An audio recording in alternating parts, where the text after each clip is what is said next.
Welcome to the Work From Home Milspo Movement Podcast, a place where we are meeting military spouses where they are at and providing real solutions to military spouse employment.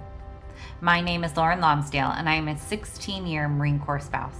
I'm the owner of a creative marketing firm and the instructor behind the Work From Home Milspo courses, which teach military spouses skills to become creative marketing virtual assistants.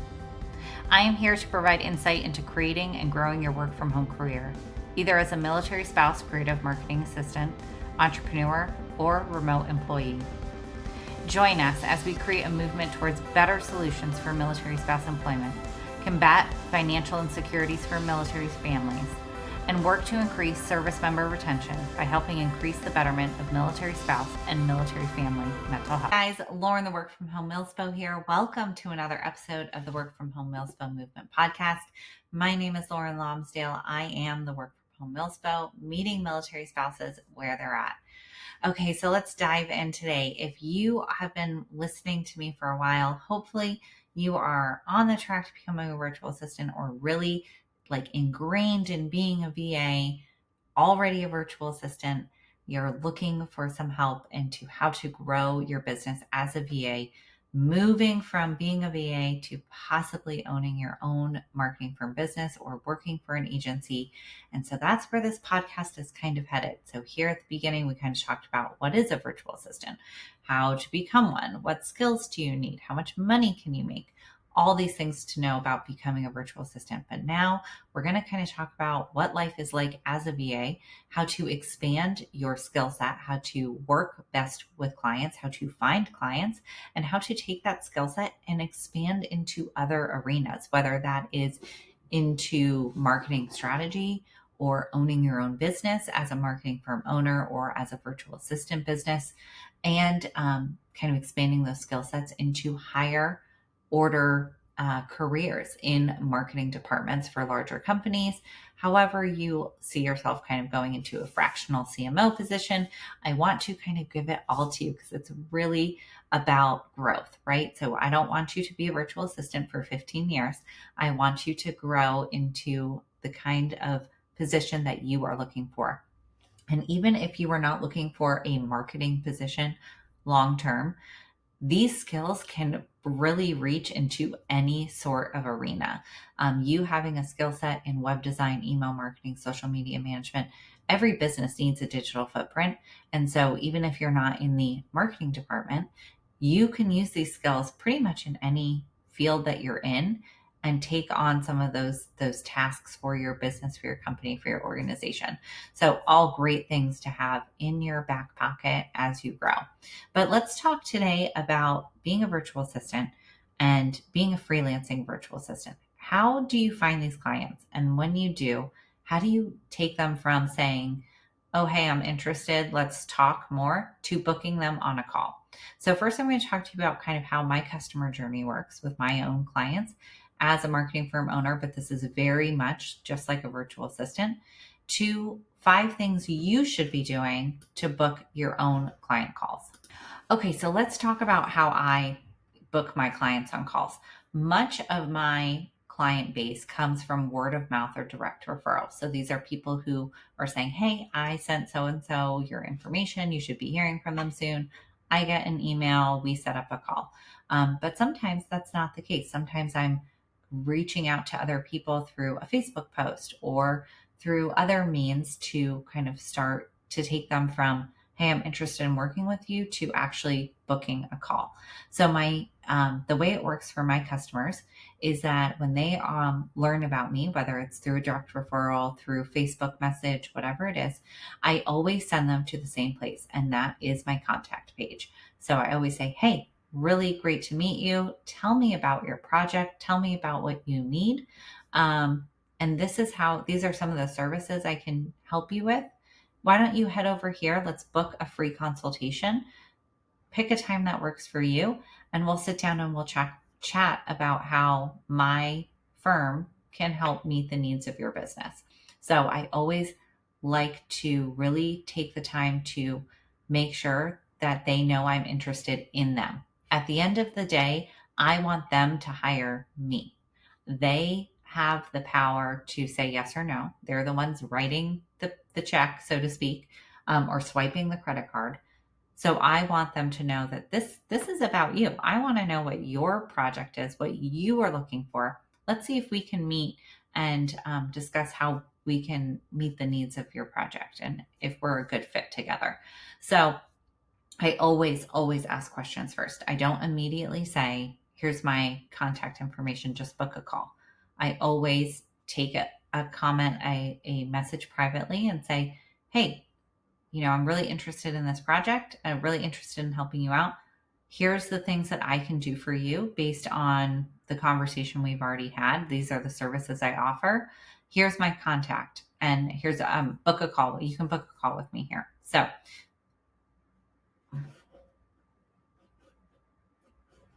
okay, so this is how my customer journey kind of looks. Now, it does depend on how I access these clients. So sometimes they're direct referrals. Many of them are, meaning somebody that I've worked with, a client, has directly said, hey, here's Lauren's information, sent her an email, and they emailed me. And sometimes it's on Facebook. Sometimes that's my second highest most commonly way to find clients is through Facebook. People will post, hey, I'm looking for a web designer, somebody to help with email marketing or social media. And I will say, hey, I would love to work on this project with you. I usually try and take information that they've already said in their caption and say, hey, I saw that you're looking for a web designer. I design websites primarily in WordPress. Here's a couple examples. Let's talk, and however it goes from there. So same thing with when people email me, I always say, ask them more about their project first, what we can do to help them, and then we go from there. So it might look like something like this, where a client comes to me, email or Facebook, and they say, hey, this is what I'm looking for, or hey, this person gave me your information. I'd love to talk to you. I will email them back or comment on Facebook saying, I'd love to work with you.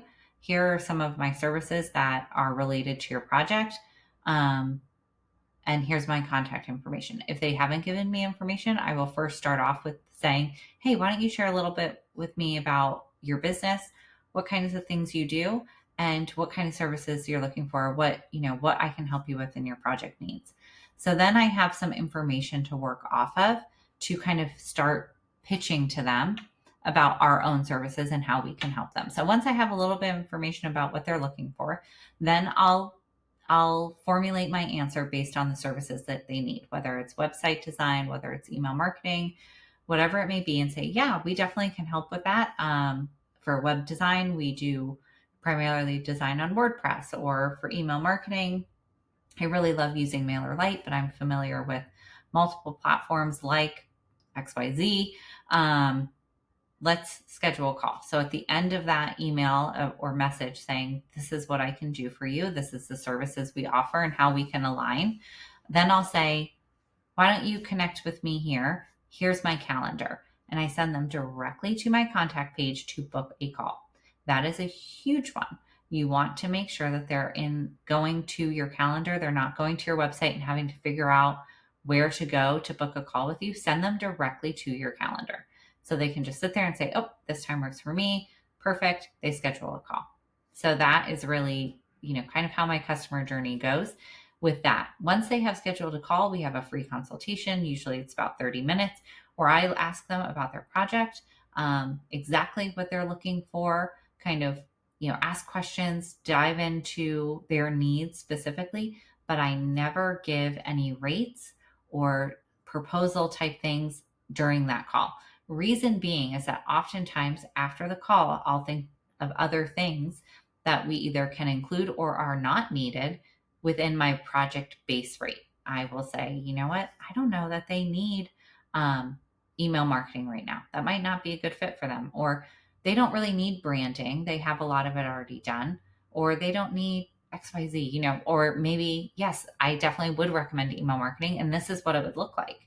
And this is the price point, because every project is completely customizable. So after our call, we'll go ahead and, we'll chat, and then I will send a proposal to them. My proposal includes a written proposal in PDF format, as well as a video like these that goes over the proposal and exactly what I mean by each section of my proposal, what is included, the price point, and things like that. And then after that, I send them the proposal, and then I'll send some follow-up emails if I hear from them or don't hear from them. And then the process kind of goes from there with contract writing and getting started on the project timeline, collecting payment, all of that stuff. So my customer journey, I try to make it, the point for them is to make it as easy as possible to get in touch with me. I do not want to make this difficult or make them feel overwhelmed with information, because overwhelm is what stops a lot of people from hiring to outsource. They feel like, I don't even know how to decide on this. I don't really know what I want or what I'm looking for. I'm just going to do it later, right? So, and we want to prevent that. So 5 things you should be doing to book client calls. Okay. So my customer journey, again, we want to make this as easy as possible. But here are 5 things that you should be doing to book your client calls. So number 1, and my number 1 for booking clients, no matter what, finding new clients, is networking. This is huge. When it comes to a service-based industry, most of your clients are going to come from word of mouth and from talking to people. And that can be a hard pill to swallow if you're introverted or you feel like you don't want to be selling people on things, but you're not really selling. You're just talking about what you do. So networking is huge. Anytime I go to a spouse event, anytime I go to a work-related event for my husband, he talks about me at his work-related events and what I can do.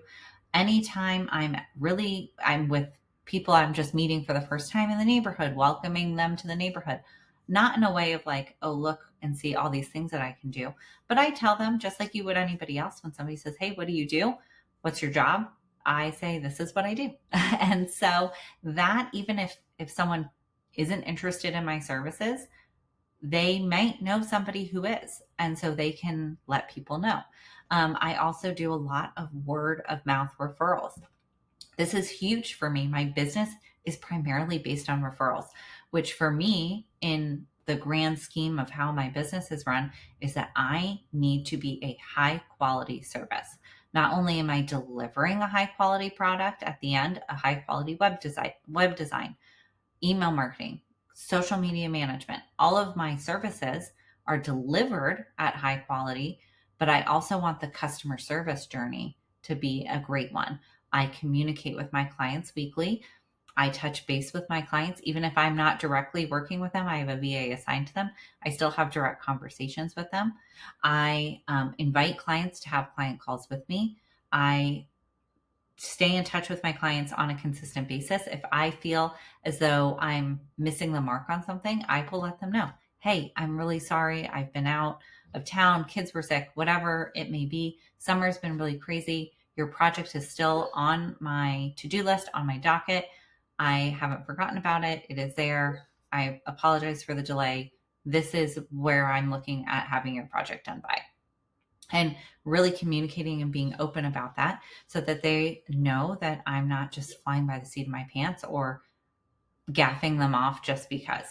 Everyone has a life outside of their work. So I try to remember that these people are people too. They understand that sometimes running your own business can be really difficult and that things get behind, especially the summer. I felt like that all summer long. But I really try and make sure my customer service journey is well maintained because my company runs on referrals. And so I have to be on top of things for people to say, hey, she's great to work with. You should definitely go with her. So networking is huge. Talk about what you do, the services you offer, the things you do. Hey, anytime anybody asks, like, oh, what do you do for work? Even if they're not asking you, you can always ask them, oh, what do you work? Especially when talking to other spouses, because spouses don't always work. Oh, do you work outside the home? What do you do? More than likely, they're going to ask you back. And then you can say, oh, this is the types of things I do. And that may spark something. Oh, I have a friend who was just asking about a web designer, or they see something on Facebook and they tag you. That's happened to me a ton of times. So really network, tell people what you do. Don't be afraid to say, this is what I do. These are the things I offer. And then secondarily, after you've networked, after you've kind of made that first connection with the client. So you've networked, you've told people what you do, they have people coming in, emailing you, or you are reaching out to people like I've talked about a million times before. And I tell my students at the Work From Home Milspo, Facebook is a great place to find clients. It seems so archaic, seems so silly, but Facebook is a great place because a lot of business owners will go to Facebook for groups to ask questions, for advice, things like that, especially these solo entrepreneurs. If people are asking you, or if people are on Facebook saying, hey, I really need a web designer, or I need help with email marketing, or I really need to outsource my social media management, that's when you comment and you say, hey, I can help with that, and kind of go through that same customer journey like I just described a little bit ago. And the biggest key to that customer journey is getting them to book a call with you. You have to make it easy for them to book a call. That's why in the Work From Home Milspo, we go through, at the end of our course, you have your own website with a calendar attached to it so that clients can easily book a call with you. You can share that website, share that contact page, and say, hey, I can help you with that. Here's my calendar. Why don't we set up a free consultation? And you can go ahead and they can book right then and there. And so that's why we do that in Work From Home Milspo. So by the end of the course, you have your own website with your own calendar, so you can start booking those calls with your clients. So make it easy for them. If somebody clicks, and this is a rule for all websites, which we talk about in the course, or really anything, any end game process, we're trying to get them to book something, pay for something, buy something, whatever it is. You don't want them to click more than 3 times. So make it as easy as possible. Tell them to book a call with you, give them the direct link to your calendar, your contact page, so they can do it right then and there. So that's number 2. Number 1, networking, talk about your stuff. That's how you're going to find these clients. In order to step number 2, make it easy for them to schedule a call. If you are meeting people in person, highly recommend having business cards that have a QR code that go to your contact page. So when if somebody's like, oh, hey, I know somebody's looking for a web designer, or oh, hey, I really am needing somebody who can help me with social media management, I'd love to talk to you. All right, here's my business card. You can scan that QR code. It will take you to book a call with me, and we can set up a time to chat. Easy peasy. No saying, why don't you send me an email? Here's your email. Because then that puts the onus on them. They have to sit down at their computer, get the card out, type in your email. It sounds silly that it's a lot of work, but it is. People will be like, oh, I'm interested, but not do anything about it. But if they have that QR right there in their hand, they can just scan it right then and there to book a call with you. Or it's easy for them to put that QR code on their desk and take their phone and just be like, oh yeah, let me do that real quick. It's much easier. If you don't have a QR code or anything like that, I highly recommend when you're networking to get their email address. Don't say, here's my email address. Say, hey, why don't I take down your email address? I'll send you an email as soon as I get home. That's a great way to make sure that you get in touch with them. Otherwise, like I said, you put the onus on them. You're going to lose that, more than likely going to lose that potential client. So if you say, hey, let me contact you, then you are able to reach out and say, at least you're putting your best foot forward to say, hey, I'd love to talk to you more about your project, and kind of that email or message template. I know you said you were looking for somebody to help with social media management. This is what we do for social media. Here's my calendar. Let's set up a time to chat more and see if this is a good fit for us. There you go. And hopefully they'll set up a call. It's always nice to see those little emails that you have a new consultation scheduled. Okay. Then before, let's say you've got the client in, they've booked a call with you. Now what? This is huge. This preparatory part of your call is a big portion of what sets me up for success and what will set you up for success. First, make sure you send up a follow-up email. Hey, thanks so much for scheduling a call with me. If you don't know enough about their project yet, say, I'd love to learn more about your project. I often have clients who book calls with me who I don't know who they are or where they're coming from. So I always send up a follow-up email saying, hey, saw that you booked a call. Would love to learn more about your project. Can you tell me what you're looking for? Do you have a website I can take a look at? All of those things. If you already know a bunch about their project, cool. Still send up a follow-up email. Hey, I saw you booked a call. Can't wait to chat. See you on this date at this time. Confirm that time, confirm the location, whether it's a phone call or a Zoom or whatever. And so that you both are on the same page and it triggers them in their mind. Oh yes, I did book that call. Let me make sure. I also will send up, and you can automate this where this part is automated. I don't recommend automating a follow-up email because that's going to vary, and you do want to personalize it to ensure that you are making that client feel like you care about them. You're not just sending a random email out. So send up a follow-up email that's personalized to who they are, what they're doing, their project, things like that. But then the day before, you can have your calendar do this, depending on which one you choose, to sign up. To remind them of their call the next day. So say, hey, you have a call, this time, this date. Can't wait to talk to you. Like I said, you can do that manually, or you can set that up with an automation, depending on which platform you are booking consultation calls. And I'll go over that in a minute. Now, I also recommend, so then you're going to have your call with the client, right? You're getting ready for that. I also recommend doing your research before the call, especially if they're an established business.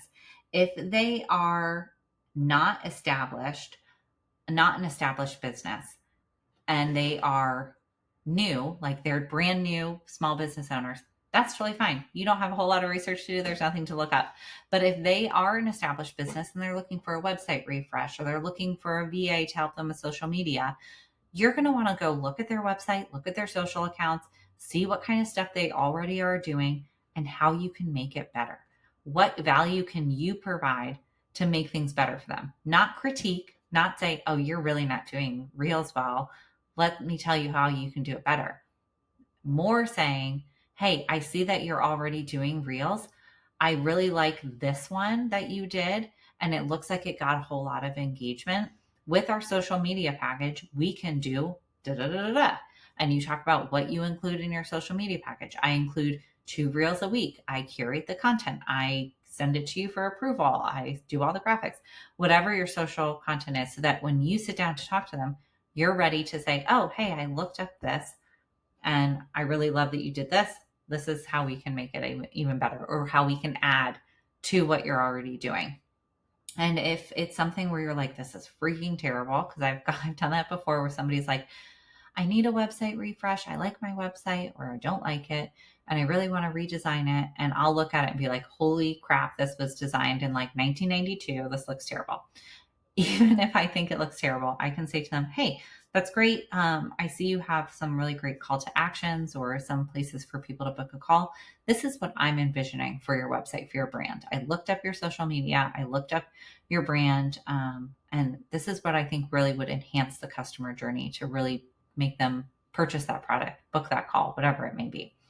And I kind of do it that way. So I always recommend doing research before your call, if you can. Again, if they're brand new and they're just getting started in their business, you may not have any research to do, but you can, do some research ahead of time. One thing, if they are new, that I just thought of as I was talking, was that when you go to send that follow-up email to say, hey, really excited about this call, you can say to them, are there any websites or any brands that you really like, that you, in your mind's eye, picture your brand looking like? And the reason I ask this, or I tell people I'm asking this, which is true, is because oftentimes what my mind's eye is seeing might not be what their mind's eye is seeing. So if they can show me some examples, not that we're going to copy them, but some examples of what they like, then I can put that in my mind to say, when I design your website, I know that you really like clean cut lines. Or when I design your website, I can see you really like feminine features,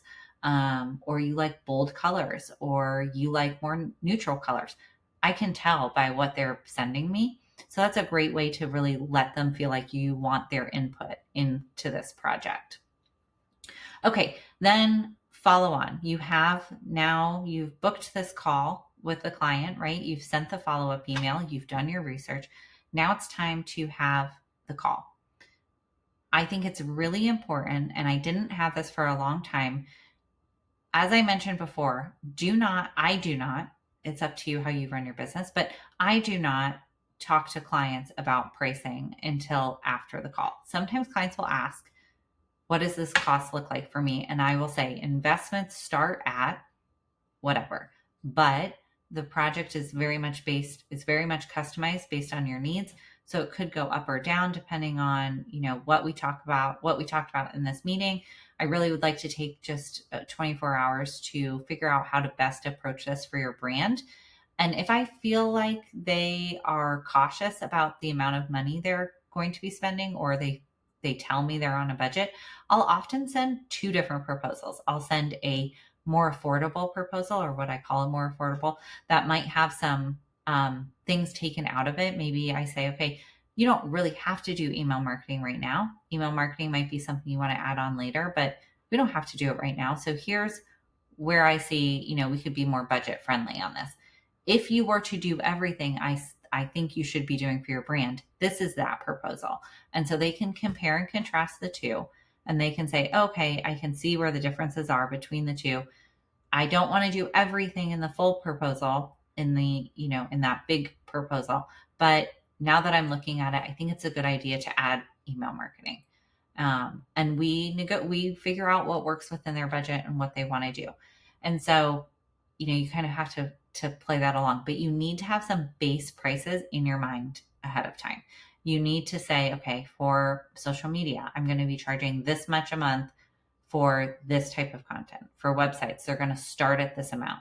And that really gives you a great place for you to start off of and have a number ready to go in your mind. And so you're not kind of like trying to figure out, okay, they want this, this, and this. What is that going to add up to? And you're giving them a number over the call that now you kind of have to stick to, right? So you don't want to say, oh, I think I can do this project for $2,000. And then you sit down and you're like, oh my gosh, this is so much more than I thought. I didn't realize that we're going to be doing this booking widget, or we're going to be doing these extra pages, or, they really need full branding too. This is going to add up so much more, because when you say a number and it's a lot more than that, at the end, and you send them that proposal that's a couple $1,000s more, they're going to be in sticker shock, and they're going to be like, what the heck? How did this go up so fast? So it's really important when you go to sit down to take that call that you have a pricing guide ready, whether it's a written guide or just one that you have for your own reference, to say, this is where our packages start off at, or this is where our rates start off at. But it's very customizable to the needs of your project. That works really well for me.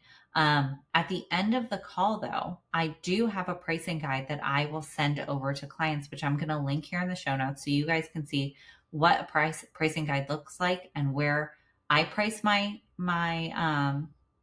services at. Now, mind you, I am a marketing firm. I'm not a virtual assistant. So my prices are higher than what a typical virtual assistant would be doing. But it is a good thing for you to look over to say, okay, where do I lie in this, right? What do I feel comfortable charging for my lower level experience and being a virtual assistant? So you guys can take a look at that and see, where you fit in with that. I made this on Canva on my own, just branded it to my brand and wrote in all of the stuff that I needed to. I added some links with to my portfolio and things like that, so clients can see what kind of projects I've worked on. And I update that every calendar year for new pricing based on inflation and based on my increased experience, and hiring virtual assistants out to outsource some of this and make sure I have some of that overhead taken care of. But I do send that pricing guide along with them after I have sent the proposal. So I will have the call with them, and then I will write up a proposal.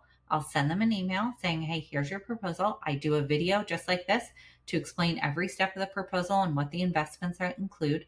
And then I send that out into the world. And then once we have an email back from them, or if I haven't heard from them in a couple days, I'll say, by the way, I'm just going to send you my pricing guide as well, so you can see all the different services we offer, see if there's anything else that might fit your needs or things you want to keep in mind for as we go through your project for future projects. Because if I end up booking them, I want them to also be thinking about how we can continue to work together, right? To have that recurring revenue, especially if it's a one-time project like a website. I want to keep them on as clients for social media management or email marketing campaign sends. I want to continue this project as recurring revenue as well. So what can I do to service that? I send them my pricing guide, so they already have it in mind of what other services we can offer outside of what we talked about. Because there may be things in their mind that they're thinking about that they're not even aware that we offer: podcast editing, video editing, image editing, all of that kind of stuff.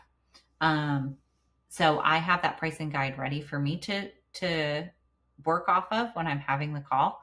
And I don't come in that uncomfortable situation of promising a certain amount for a project cost and then having to go back and take it back and be like, actually, it's not $2,000, it's $6,000. And then making them feel like I've just kind of swindled them, which is absolutely not what I want to do for people. So really important to have that pricing guide for you to have on hand, and then for you to send out to clients at a future date. Now, you have to be careful when you send out this pricing guide, because you also don't want to scare people, which is what sometimes happens when you have investments that are really high. It can be really hard for new business owners to fathom it costing thousands of dollars for a web design or for branding. They don't understand the amount of work that goes into it. So it's hard for them to find the value in it or to think that it's going to cost that much. So I often hold on to my pricing guide unless they specifically ask for it. I will wait until I've met with them and talked with them and made them feel like I am the right person for this project, or our firm is the right firm for their project, because oftentimes I can have that close connection with clients, right? Talking with somebody really can forge that bond of making them feel like, hey, we are a good fit together. I am skilled and knowledgeable in what I can do, and here's what I can do for you. So I often hold on to that pricing guide until a future date. But it is something great for you to have on hand and for you to have as part of your marketing materials as you start gaining clients, because you're going to want to have this base rate to work off of when you meet with clients, and you're going to want to have something to send them after you've started working with them, and you want to have either ongoing projects or maybe some other projects that you want to work on them with. So will be in our show notes for you guys to kind of peruse at. But again, I did it on Canva. You can do it on Canva completely for free. So let's talk quickly about some of the tools I use every day to book calls and to meet with clients. So there's a bunch of tools that I use pretty much every single day to get ready for a client call, or to prepare these proposals, or to do videos. All of these things that I use to meet with clients or to facilitate booking these clients. And I'm going to share those tools with you right now. I'm going to kind of go down the list of the 5 things we should be doing to book calls, which, to go over again, number 1, networking, meeting people, talking to people, answering comments on Facebook. Tell people what you do all the time. 2, make it easy for them to schedule a call. Have a calendar, have a website, have these things ready for them to be able to just click a button and book that call with you. Number 3 is to set up follow-up emails, whether this is a manual email that you send to say, hey, really excited to chat with you. This is what we talked about already. This is what we will be talking about. Or can you tell me more about your project if this is a call that is coming in that you don't know who they are. And then number 4 is to do your research before your call. Go look them up on social media. Go look at their website.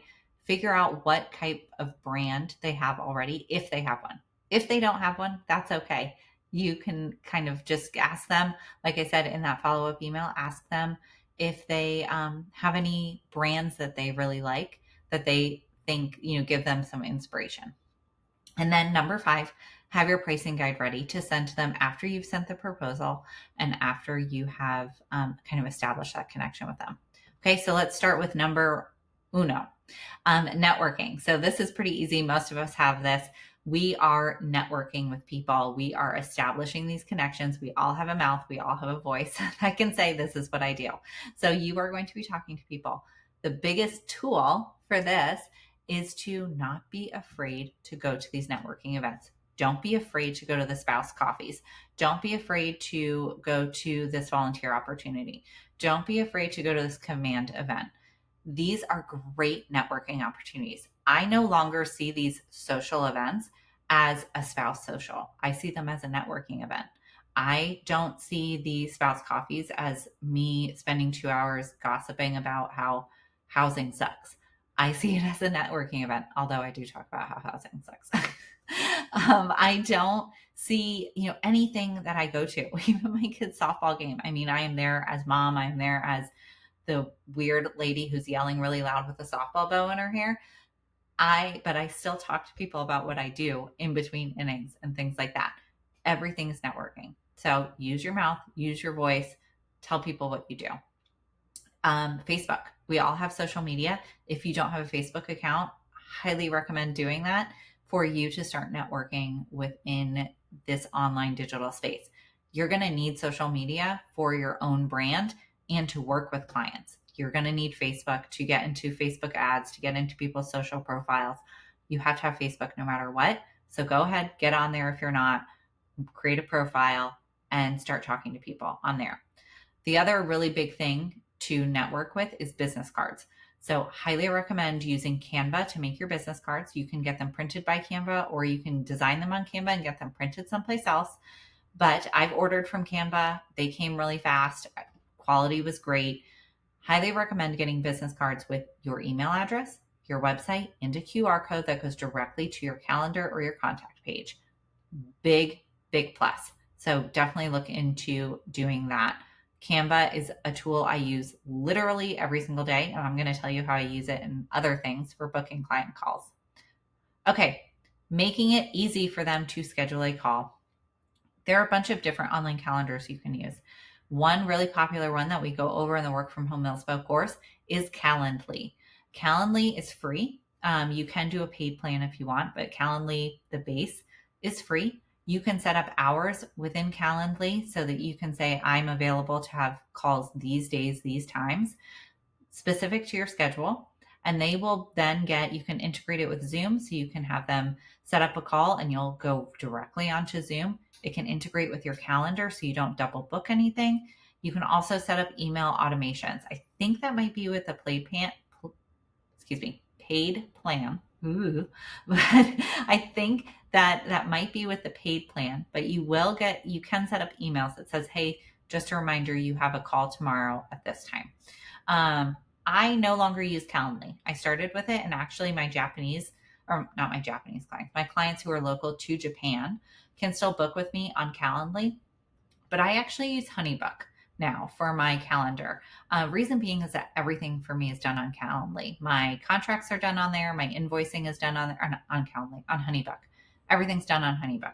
My contracts are done on there. My invoicing is done on there. This is how I stay up to date with my clients' kind of projects, not the daily tasks, but the contract, the invoicing, the big parts of their projects. And it is a great way to get their contact information in. So I have a calendar that's set up with Honeybook. As soon as they book a call with me, they now have a project in Honeybook. So then when I go to create their contracts and create their invoices, they already have a project set up with all their information in there. I didn't have to do anything. I have that connected to my Google Calendar, so it doesn't double book me on any other things, and it blocks out any other calls, meetings, things like that I put on my Google Calendars.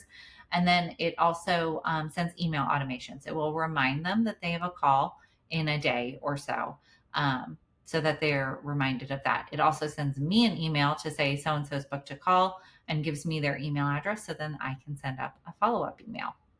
Okay, so then sending up follow-up emails. This is kind of not really a tool, but something you really should consider as a virtual assistant or, kind of working freelancing with clients, is sending up a domain established email. That means when you build your website, whether it's with me through Work from Home Milspo or you do it on your own, I have the calendars embedded into my website. So website, like I've talked about before, is a huge part of your networking, of showing your professionalism, of showing the skills that you have as a virtual assistant. And I always recommend that VAs make their own website, whether you do it with us through Work from Home Milspo or you do it on your own, but you have that website, because not only does it showcase your skills as a virtual assistant, you've just made this website, right? You know what you're doing. You look professional. You can share that on Facebook. You can share that with people on your business card, or when you meet them in person, you have an actual website. Is that my calendar is on there too. So then I can direct them, whether it's through the QR code or through a Facebook message, I can direct them directly to oradigitalconsulting.com/contact. and they can see my calendar right there to book a call. So highly recommend getting your calendar set up on your website. It also gives them an opportunity after they've booked the call, since it's embedded directly into my website, they're still on my website. Now they can look at my portfolio. They can see what services I offer. They can see all sorts of things about me and my brand. And so they can see and determine if we are a good fit together, and all the different options that I may have for them when we do eventually book our call. So we have our networking, we have our business cards, we have our calendar set up on our website. And that's either through something like Calendly or through Honeybook. Those are what I use. Then we have the follow-up emails. This kind of goes along with the website. Now, like I said, Honeybook goes ahead and sends an email to all of these clients saying you have a call in a day at this date and this time. And so that is helpful, sends them a reminder so I don't have people ghosting me, which happens, but not as much. But I also have a domain associated email address. This allows me to look super professional when I go to send an email. I can send an email that, instead of saying laurenlomsdale@gmail.com or oradigitalconsulting@gmail.com, I have an actual email address that's associated with my domain. It's professional, it's business. So it's hello@oradigitalconsulting.com. I can send them an email that says, hey, I saw you scheduled a call with me. Can't wait to chat. Please tell me more about your project. Or, hey, thanks so much for booking a call. I know we talked about your project over on Facebook. This is what I think, this is what I'm excited to talk to you about during our call on this date at this time. And kind of sending that follow-up email to let them know, hey, I'm really invested in this project. I'm excited to talk to you. I want to learn more. Let's talk. And so that allows me to send them that follow-up email with the domain associated email address. We talk about the importance of this over on the Work From Home Milspo course. We talk about how to get it connected to from your website and how to set up your MX records. This is going to sound really confusing if you're not in the course, so I'm not going to go too much into it, but how to set that up on Google Workspace to make sure that you are showcasing and putting up a very professional that sounds bad, a professional image when you are contacting these clients. Because the one thing that you want to make sure, because VAs can have a bad rap from people working with virtual assistants from other countries and them not being able to do the things they say they can do. You want to show, hey, I'm professional and I know what I'm doing.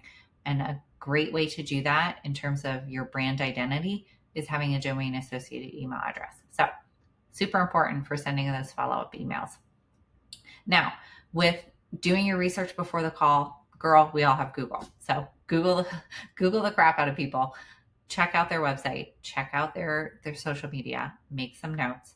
We all have those tools. So then having your pricing guide ready. As I mentioned before, I created my pricing guide on Canva. Canva is probably, if I had to pick one single tool to keep in my business and all the rest had to go away, I would keep Canva. It is where we do our social media templates. It's where we do all our PDF designs. It's where I'm in there every day, every single day. And so Canva Pro account, definitely something you guys need to invest in for your virtual assistant business. But this is where I made the pricing guide. I designed pricing guide using a template already in Canva. I downloaded it as a PDF, and that is what I share with clients. It has links in there. It has all sorts of things that I was able to do right within Canva. So to summarize everything, these are the tools that you need in order to book a client call, along with our 5 steps of booking a client call, or 5 things you should be doing. 1, networking. Make sure you have your Facebook accounts. Make sure you have business cards that you can design in Canva. So Canva's the tool for that one, and Facebook's the tool for that one too. Make it easy for them to schedule a call. You want a website, you want a calendar embedded into your website, and an easy to find contact page. So yourdomain.com/contact, and they can book a call right in there. That website or that contact page is connected to the QR code that's on your business card. That's part of your networking, that business card that you made in Canva. So now we have social media accounts, including Facebook. We have Canva, and we have a calendar service, or a website, and then we have a calendar service like Calendly or Honeybook. And then we have sending up follow-up emails. This is your domain associated email address, hello@yourdomain.com, your name @yourdomain.com, whatever you want it to be. I highly recommend you setting that up. So we have that now too. Then it's your pricing guide. Your pricing guide designed in Canva. Canva, again, is your number one tool. So highly recommend having that tool handy for you. I'm going to have all of these different tools listed in the show notes. So don't worry if you're like, I don't remember what you said to use for what. I will have everything listed for you in the show notes. But booking a client call, your first step, my friends, is to network. Talk about what you do. Don't be afraid to go to the spouse events. Don't be afraid to go to that neighborhood fire pit and say, hey, this is what I do. I really enjoy doing websites, or, asking people what they do so that they then ask you what you do. And network.